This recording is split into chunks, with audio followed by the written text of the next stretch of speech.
Hi guys, welcome to Office Blokes React. I'm Office Bloke Dave. I'm Office Bloke Mike. I'm Office Bloke Daz. Collectively, we are the Office Blokes. Yep. It is true, isn't it? True indeed. Yeah. Nothing truer. Loads of you that are watching us aren't subscribed. It's true. It's less than 63%, which it was like a month or two ago when they started mentioning this stat. Yeah. It's improved a little bit, but still more than half of the people on average are not subscribed that are watching it. And it's free to subscribe, right? Costs nothing, means the world to us. Easy to do. Yeah. So there you go. Do us a favour, pop down there, subscribe if you haven't already. We do appreciate it. Otherwise, Mike is going to come and get you. Whoa, big Mike. You don't want that. Right, this is a new one for us, this channel. Yeah. Why I'd throw a cactus before I go in the ocean. What's the name of the channel? It's something...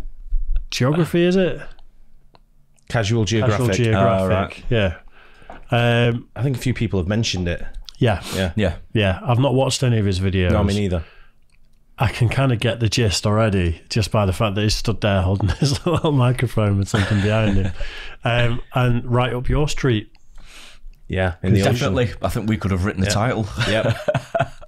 Is that the language you'd used, Mike? Why I'd throw a cactus? I probably wouldn't put it quite like that, to be honest. I'd probably put it a different way. Yeah. Fair enough. Why I'd sit on a cactus before. Is that the way you put it, or where you put it? None of the above.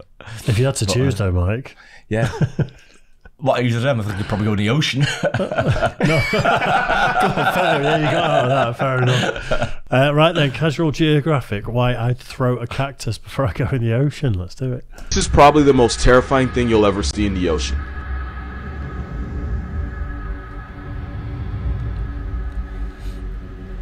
That thing is actually a big fin squid and is believed to grow up to 26 feet long. Scientists believe they hunt by dragging those freakish arms across the ocean floor, snatching up anything unlucky enough to accidentally brush up against it. But by far the scariest thing about this hell squid? We know almost nothing about it. We don't know how they mate, how they live. All we know for sure is that you can find them at the very bottom of the ocean at depths of up to 15,000 feet, which is more than half the height of Mount Everest. Here's the part that personally freaks me out. Every big fin ever caught was a juvenile, and since no adults have ever been captured, it's possible they can be even bigger than we thought. This sea slender man's arms are covered in tiny suckers, meaning once it grabs something, there aren't a lot of things strong enough to break free. Those arms can be over 90% of their total body length, and they hold it at a 90-degree angle, which makes this violation against nature look like it's T-posing. As technology improves, we might have a chance to learn more about them. Which isn't a good thing, they need to stay in hell. Well, facts, but they slowly get... I'd go for that. Yeah, I'd agree with that. Yeah, it's like... Wow. There's some decent sarcasm in there. Yeah, just some decent, like, subtle, just what we like. Almost like Daniel Tosh level, like that low level piss taking that could pass you by. Whale facts, but they get slowly more and more disturbing. Do you think he's a TikToker? Yeah. Just based off the style of the video. Yeah, could be, couldn't they? More disturbing.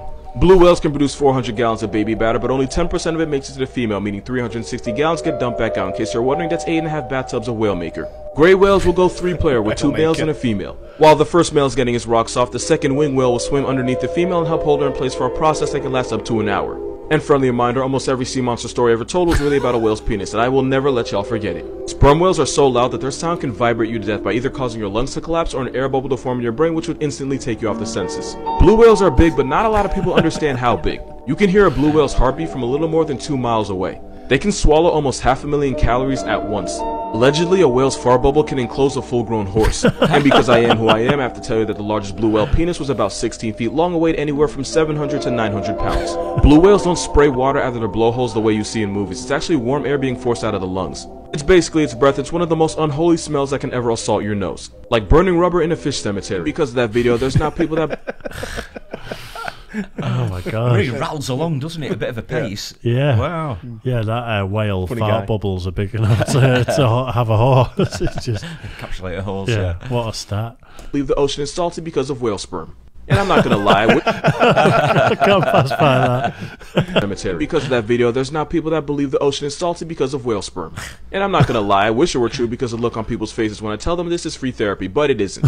Most of the ocean's salt comes from rocks on land because when acidic rain hits the rocks, it erodes them and causes them to release salt. The salt gets carried out in streams and rivers where it eventually reaches the ocean. The reason the ocean is so salty is because this has been happening for millions on billions of years. Some of the salt also comes from hydrothermal vents at the bottom of the ocean, but most of the time when you taste seawater, the salt came from a rock, not a whale that already has. So yeah, you don't have to worry about salty seawater. Besides, you should probably be more concerned with the fact that your perfume used to be made from whale vomit.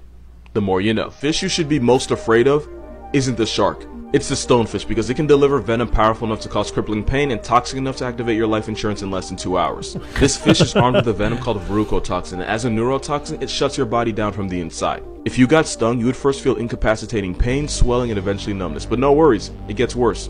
It always gets worse. If you don't get medical attention fast enough, the poison would destroy tissues in the body, cause uncontrollable twitching and shaking, and eventually paralysis, meaning it would get harder and harder to breathe until you eventually black out. Victims describe the pain as getting continuously hit with a sledgehammer all over the body, and even if you survive, you can still walk away with permanent nerve damage and muscle atrophy.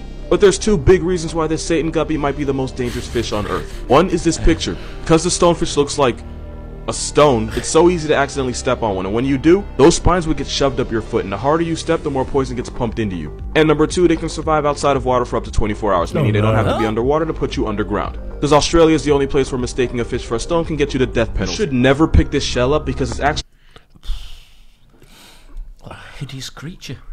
They're not deadly, but we have weaver fish here that are similar. They sit on the bottom when it's low tide.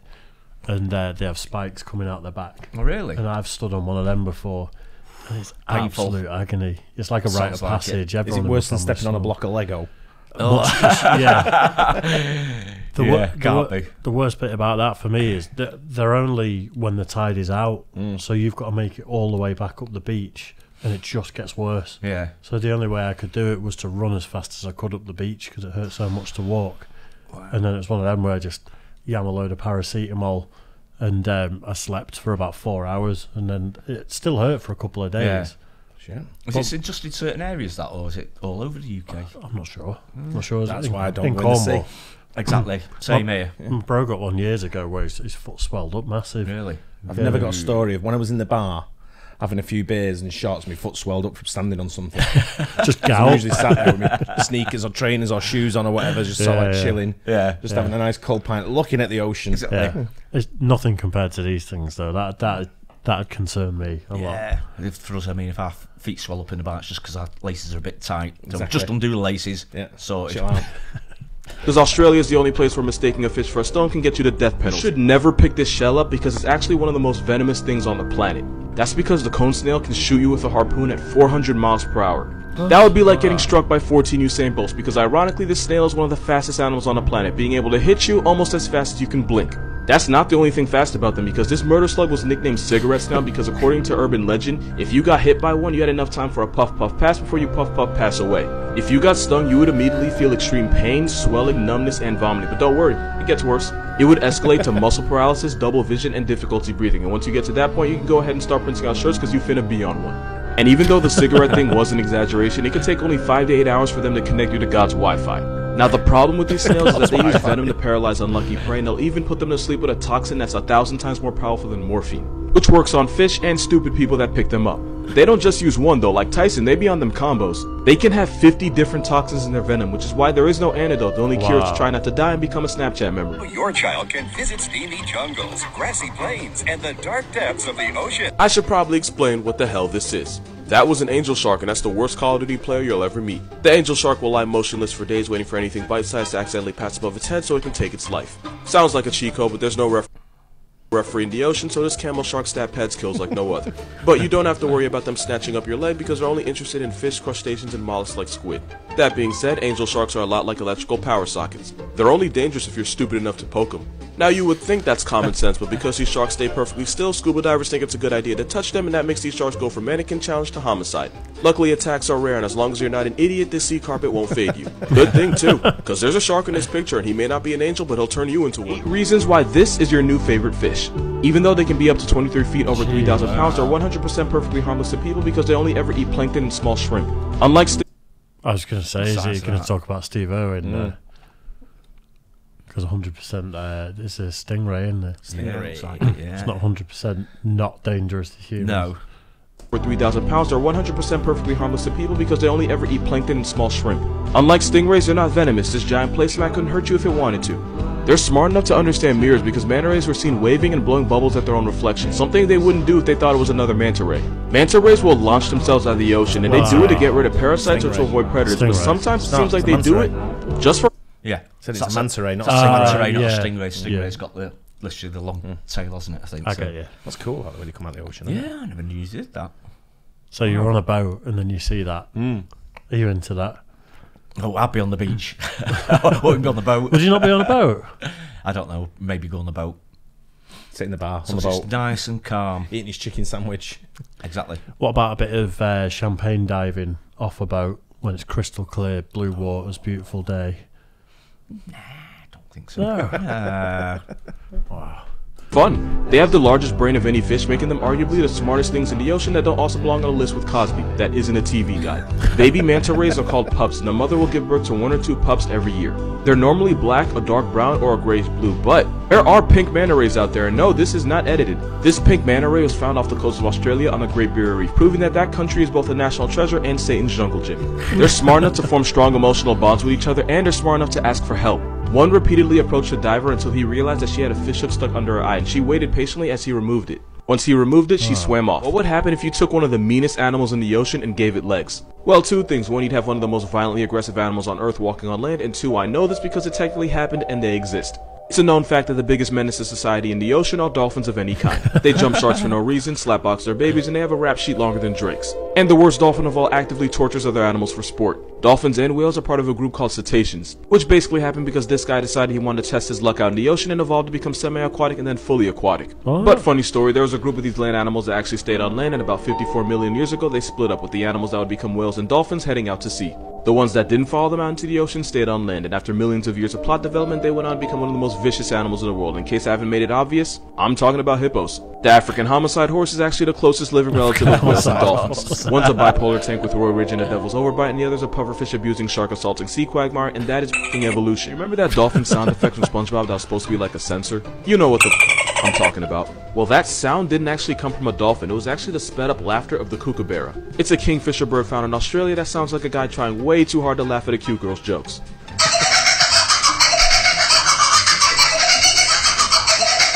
You may not be able to hear it, but when you double the playback speed, you can hear the sound that cartoons made you swear was a dolphin. Moral of this video, every dolphin sound effect you've ever heard on every TV show is really just an Australian crack tweetie. Australian crack tweeting. He's funny a minute. Wow. I like that guy. Loved it. That channel's ace. I love his delivery. Yeah. That is really good. So much humour in it as well. Yeah. That dolphin noise being used to censor things. I literally watched that episode of SpongeBob yesterday. Oh, did you? Yeah, I've never watched SpongeBob when I was younger, but the kids like it now. Oh, you were with the kids? Yeah, Right. so we end up watching it quite a lot. And there's an episode where they learn dirty words. And literally the whole episode is them shouting at each other and saying stuff, and then it's just the dolphin noise. It's a kid's cartoon. It's essentially like bleeping out them all telling each other to fuck off. Yeah, amazing.